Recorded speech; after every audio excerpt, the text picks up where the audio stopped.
What Prophet Music?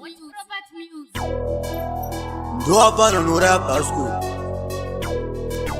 Yeah, ayati. What the property? Inungo chuni sabafe ya magaisi.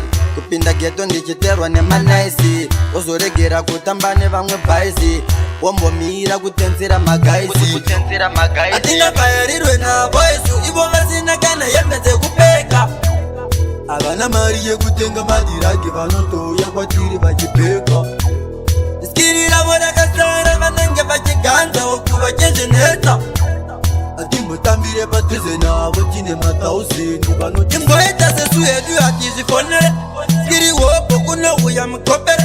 Zinenge zimarata ona kudikwendere. Jimbo mira ipapa usani sembere. Diri kutura kunge nyanga yejipembere. Diri kubigwa nyangwe na majembere. Diri kumanya kunge jeti ya banditebere. Skirira watakaribuka tiri farire.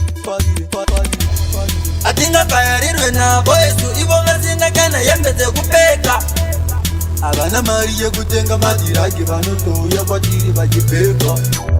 Iskirira bora kasara banenge bajiganza okubagenze neta. Ati mutambire bateze nabo kine matausendi banotiseja. Inungo chuni sabafe ya magaisi. Kupinda geto ndichiterwa ne manaisi. Ozoregera kutambane vamwe baisi. Wombo mira kutenzera magaisi. Fanika kweli tovagadirira saizi. Kutunyowani every time se surprise. Otozvisevenzera ndicho chiwaisi. Zvawomo otozvishingisa ose mugaizi. Isu atiti zvamagurupu isu Sam Chris. zvinhu zvedu zvakarongeka. What property nyatsocheka.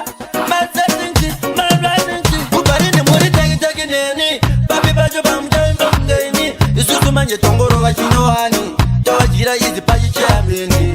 Nekuti vari kuzama kutikandira matombo. Vataurire hachiwanike ikoko.